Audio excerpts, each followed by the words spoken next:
आज हम कर रहे हैं लीड कोड का jump game 1 and jump game 2, 55 and 45। तो क्वेश्चन की आस्क ये है कि एक अरे अगर हम दें और उस अरे की जो वैल्यू है ना वो है कि वो कितने स्टेप्स तक जा सकता है। यानी कि यहाँ पे एक एलिमेंट की वैल्यू 2 है, इसका मतलब ये एक स्टेप आगे भी जा सकता है और ये 2 स्टेप आगे भी जा सकता है। वैसे ही इसकी वैल्यू 3 है, मतलब ये 1, 2 और 3 स्टेप्स तक जा सकता है। तो इस सिचुएशन में अगर ऐसा अरे है तो हमको ये चेक करना है कि अगर हम यहाँ से स्टार्ट करें फर्स्ट पोजीशन से, तो क्या हम किसी तरह से लास्ट तक पहुंच सकते हैं किसी भी एलिमेंट पे जाके, किसी भी को स्किप करते हुए।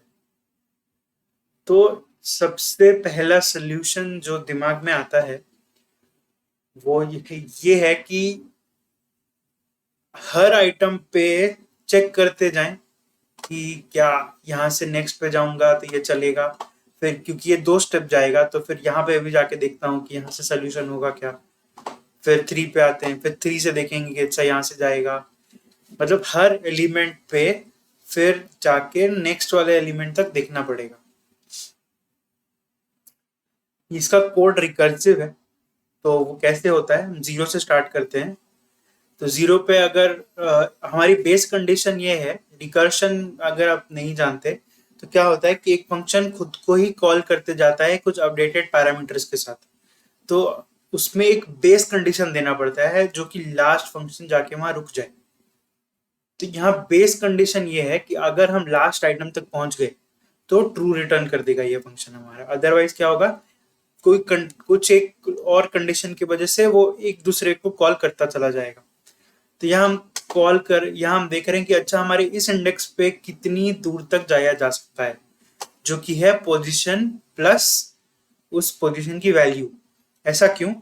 क्योंकि ये पोजीशन प्लस पोजीशन की वैल्यू ये है फर्दर जंप।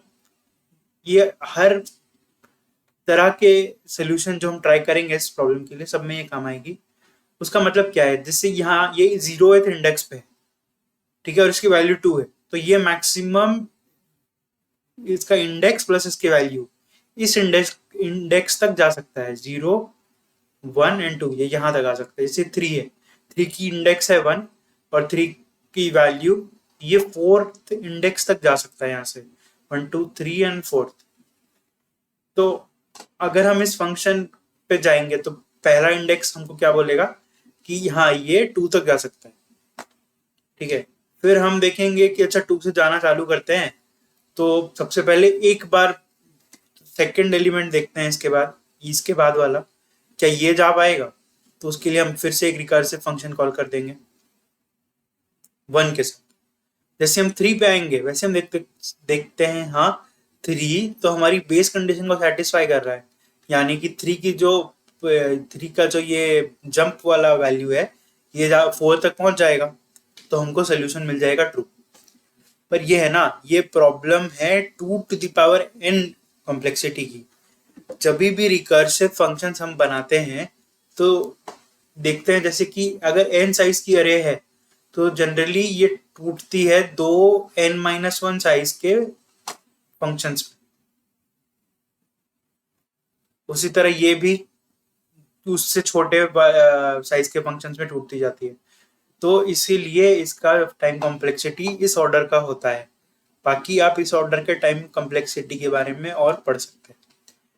तो इस तो ये तो n स्क्वायर से भी बड़ा है, तो इसको ऑप्टिमाइज करना का ट्राई करेंगे। तो हम दूसरा तरीका क्या कर सकते हैं कि हम ना पीछे से देखना चालू कर सकते हैं, क्योंकि हमको पहुंचना यहाँ है तो हम पीछे से जाएंगे, देखेंगे कि इसके पहले वाला क्या हमको यहाँ पहुंचा सकता है। अगर पहुंचा सकता है तो हम उसको मान लीजिए गुड लिख देंगे उस पे, या उसको उसकी एक वैल्यू ले लेंगे ट्रू या कुछ भी, मतलब उसको मार्क कर लेंगे कि हाँ यहाँ से पहुंचा जा सकता है। ऐसे ही करते करते हम पीछे जाएंगे। जैसे अभी इस इंडेक्स पे चेक करेंगे, इस इंडेक्स पे पहले देखेंगे अच्छा यहाँ पे आएंगे, फिर यहाँ से यहाँ जा सकते हैं, या फिर यहाँ से यहाँ जाया जा सकता है। यानी कि एक एक एलिमेंट पीछे जाते जाते वहां से अरे को पूरा चला के चेक करेंगे। तो ऐसा है कि एक हमने एक डमी अरे बना लिया, एक जो कि वैल्यू स्टोर करेगा हमारे इस फ्लैग की कि वहां से फाइनल तक आया जा सकता है या नहीं। फिर हम क्या करेंगे, हम पीछे से स्टार्ट करेंगे इस एलिमेंट से, सेकंड लास्ट एलिमेंट से, और चेक करेंगे कि क्या हम लास्ट एलिमेंट पे जा सकते हैं। अगर हाँ जा सकते हैं तो ये गुड मार्क हो जाएगा, अदरवाइज वो गुड मार्क नहीं होगा, वो कुछ दूसरी वैल्यू फॉल्स या कुछ पे रह जाएगा।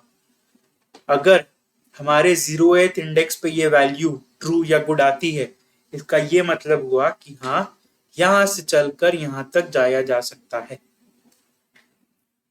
तो क्योंकि आप समझ रहे हैं कि हर एलिमेंट पे आके फिर से वो अरे पूरा चलेगा, यहाँ आएगा तो फिर से ये चलेगा, तो ये बन जाता है ओ एन स्क्वायर का टाइम कॉम्प्लेक्सिटी, क्योंकि बार बार अरे पे इटरेट होता चला जा रहा है हर एलिमेंट के लिए। तो इससे भी ऑप्टिमाइज तरीका क्या हो सकता है, तो प्रॉब्लम स्टेटमेंट ये है कि क्या हम यहां से चालू करके यहां पहुंच सकते हैं। तो हम क्या करेंगे, सिर्फ एक इटरेशन करेंगे लेफ्ट से राइट। हम ये ट्राई करेंगे देखने का कि मैक्सिमम कहाँ तक जा सकते हैं। बड़े बड़े जंप्स को ऐड करते हुए देखेंगे कि क्या हम कहाँ तक जा सकते हैं। मान लो कि टोटल हम जा सकते हैं 8 तक। अब क्योंकि 8 तो इससे ज्यादा है, 0 1 2 3 4, ये 4th इंडेक्स पे है, तो 8 तो इससे ज्यादा है, मतलब क्या अगर 8 तक जा सकते हैं तो पक्का यहाँ तक भी आ सकते हैं। तो हम क्या करेंगे, मैक्सिमम कहाँ तक जा सकते हैं वो फिगर आउट। उसके लिए क्या है कि एक तो मैक्स का वेरिएबल रख लिया और एक टारगेट का वेरिएबल रख लिया। टारगेट क्या है कि कहाँ हमको पहुंचना है, किस चीज के लिए चेक करना है। फिर हम क्या करेंगे, हम जो ना ये जंप की वैल्यू और करंट मैक्स की वैल्यू को चेक करेंगे कि क्या ये मैक्स है। क्योंकि अगर मैं इस एलिमेंट को देखूं तो ये सिर्फ एक आगे जा सकता है, पर 3 है, 3 यहां तक जा सकता है। तो हमको ये मैक्स चेक करते रहना पड़ेगा क्योंकि हम बड़े जंप्स करना चाहते हैं। तो जैसे ही हम टारगेट से आगे पहुंचेंगे हम ट्रू रिटर्न कर देंगे। अदरवाइज एक कंडीशन रहेगी कि अगर हमारा मैक्सिमम जो है वो अभी करंट इंडेक्स से भी छोटा है, मतलब वहां पे आ ही नहीं पाएगा, और इसके आगे हमको जंप करने की फैसिलिटी ही नहीं है, अगर करंट इंडेक्स से वैल्यू 0 है मतलब वो आगे जा ही नहीं सकता है, तब तो फॉल्स रिटर्न कर दो, अदरवाइज आगे बढ़ते जाओ। तो हम देखेंगे इसका, तो इसको मैं ना एक बार दिखा देता हूँ। अभी देखिए टारगेट है लास्ट वाला एलिमेंट, ठीक है, और इंडेक्स है 0। टारगेट इंडेक्स मैक्स, टारगेट है 0 1 2 3, 4th वाला इंडेक्स, तो टारगेट है अभी 4, इंडेक्स है अभी 0 और मैक्स अभी है 0। फिर हम क्या यहाँ से चालू करेंगे, अब ये कितना जम कर सकता है, इंडेक्स प्लस वैल्यू, ये 2 जा सकता है, तो मैक्स बन गया हमारा 2, मैक्स बन गया 2। फिर हम आगे जाएंगे इस पर, ये ट्रैवल कर सकता है 1 + 3 4, तो मैक्सिमम बन गया ये। पर इंसिडेंटली हमारे टारगेट की वैल्यू भी यही है, तो हमारा वैल्यू हो गया ट्रू। ये है प्रॉब्लम का सोल्यूशन। एक इटरेशन में हो रहा है इसलिए ओ एन टाइम पे, कोई एक्स्ट्रा अरे हम बना नहीं रहे हैं इसलिए ओ एन स्पेस पे। नेक्स्ट फॉलो अप प्रॉब्लम है जंप गेम 2। जंप गेम 2 में ये बोलता है प्रॉब्लम कि अभी तक तो हम चेक कर रहे थे सोल्यूशन है कि नहीं, अभी ये बता रहा है कि हाँ सोल्यूशन तो है, अब मिनिमम कितने स्टेप्स में वहां तक पहुंचा जा सकता है वो बताओ। अभी भी हमारी जो फंडामेंटल आइडिया है ना वो सेम ही रहेगी, हमको अभी भी बड़े स्टेप्स लेने, क्योंकि मिनिमम स्टेप्स में करना है तो सारे बड़े स्टेप्स लेने पड़ेंगे। तो जो अभी हम टारगेट रख रहे थे ना, और टारगेट हमारा चेंज नहीं हो रहा था, टारगेट लास्ट वैल्यू ही थी, पर अब हम क्या करेंगे, इस टारगेट को अपडेट करते चले जाएंगे। मैं दिखाता हूँ, तो सेम बेस कंडीशन भी वही है, टारगेट जहां 0, क्योंकि हम टारगेट को कम कर रहे हैं तो अब हमारा बेस कंडीशन बन गया है कि जैसे ही टारगेट 0 पहुंचे वैसे ही रिटर्न कर दो वैल्यू। फिर मैक्स जैसे हम चेक करते हैं, मैक्स अभी भी हम वैसे ही स्टेप देख रहे हैं क्योंकि हमको मैक्सिमम चाहिए। पर अभी हम क्या करेंगे, अब जैसे ही मैक्सिमम टारगेट से आगे बढ़ा वैसे ही टारगेट बन जाएगा हमारा वो इंडेक्स जिस पे अभी हम हैं। ऐसा क्यों कर रहे हैं, क्योंकि अब मान लो आपकी वैल्यू है यहाँ पे 3, अब 3 तो 4 तक पहुंचा ही देगी, पर ऐसा भी हो सकता है कि 3 तक ही ना पहुंच पाए, या 3 पे आने के लिए मिनिमम कितने स्टेप्स लगेंगे अब वो हमको कैलकुलेट करना पड़ेगा, क्योंकि यहाँ से यहाँ तक तो एक स्टेप में ही आ सकते हैं। तो अब ये बन गया हमारा नया टारगेट। तो मैक्स भी हमने रीसेट कर दिया, टारगेट भी हमने रीसेट कर लिया, इंडेक्स चला गया वापस -1 पे।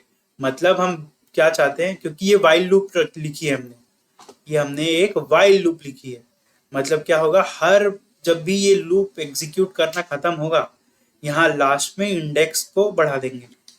तो अगर मैं -1 करूंगा मतलब क्या कि वाइल लूप फिर जब चालू होगा तब वो 0 वैल्यू से चालू होगा, तो मतलब यहाँ से हम वापस चेक करना चालू कर पाएंगे।